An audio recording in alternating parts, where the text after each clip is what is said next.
સુરતના સણિયા હેમાદ ગામના ફરી એકવાર મિલકત સીલ કરવા મામલે મનપાના અધિકારીઓથી ઇન્ડસ્ટ્રી સોસાયટીના લોકો પરેશાન થયા હોવાના આક્ષેપો સાથે વિરોધ નોંધાવ્યો હતો.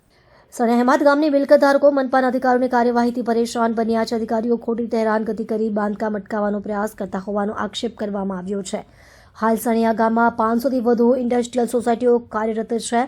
ખાતાધારકોનું કહેવું છે કે ખોટી રીતે ઇન્ડસ્ટ્રીયલ સોસાયટીઓને ટાર્ગેટ કરવામાં આવી રહી છે. થોડા દિવસે અધિકારીઓ આવી મિલકતો સીલ કરી દેતા હોવાનો પણ આરોપ છે. સ્થાનિકોએ જણાવ્યું કે સણિયા હેમાદ ગામમાં અગાઉ મોટા પાયે ઇન્ડસ્ટ્રીયલ એકમોનું બાંધકામ થયું હતું, પરંતુ તે સમયે કોઈ કાર્યવાહી કરવામાં આવી ન હતી. હવે નાના એમ્બ્રોઇડરી યુનિટ ધારકો દ્વારા એકમો શરૂ કરવામાં આવતા તાત્કાલિક કાર્યવાહી થઈ રહી છે. કોટેજ ઇન્ડસ્ટ્રી માટે મંજૂરી હોવા છતાં અને કોટેજ ઇન્ડસ્ટ્રીનું જ કામ થતું હોવા છતાં અધિકારીઓ ઉદ્યોગકારોને કેમ પરેશાન કરે છે તે સમજાતું નથી, એવો સવાલ ઉદ્યોગકારો ઉઠાવી રહ્યા છે. મારું નામ અનિલભાઈ છે. કઈ જગ્યા છે, શું પ્રોબ્લેમ?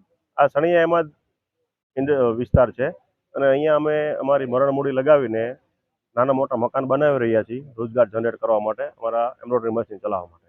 અને સમસ્યા એ છે કે એસએમસીનો વારે ડિસ્ટર્બન્સ આવે છે. આ લોકો અમારે મકાનોમાં સીલ મારે છે, મકાન તોડવાની ધમકી કહે છે, નોટિસ આપે છે અને તોડે પણ છે. આ સમસ્યા છે. કેટલા લોકોને આવી રીતે સીલ માર્યા છે અને તમામ કેટલા પરિવાર છે? જો અહીંયા અત્યારે રિસેન્ટમાં 3 દિવસ પહેલા વૃંદા અને ગિરિરાજ 2 સોસાયટીને સીલ માર્યા છે અને આ સીલનો તમે એન્ટાયર ગણો તો 4 થી 5 હજાર લોકોનો રોજગાર અત્યારે ઠપ થયો છે.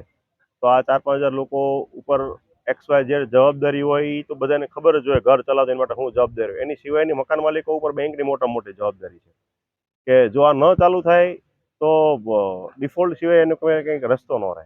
કારણ કે થોડા ઘણા પૈસા હોય ને થોડા ઘણી લોન બોન લીધી હોય, અંદર જે મશીનરી છે બધી નવી મશીનરી છે, ગવર્મેન્ટની પ્રોત્સાહન સ્કીમમાં એની પર લોન લીધી હોય તો મશીન બંધ રહે તો હપ્તા નીકળે. સીલ મારવાનું શું કારણ હોય? સીલ મારવાનું કારણ મોટા એવું છે કે અમુક લોકોએ આરટીઆઈ કરી અને જે કાંઈ એના ધારાધોરણમાં આવતા હોય એ ધારાધોરણ આરટીઆઈ કરી અને તોડપાણી કરવા માટે સીલ માર્યા હોય એવું લાગે છે.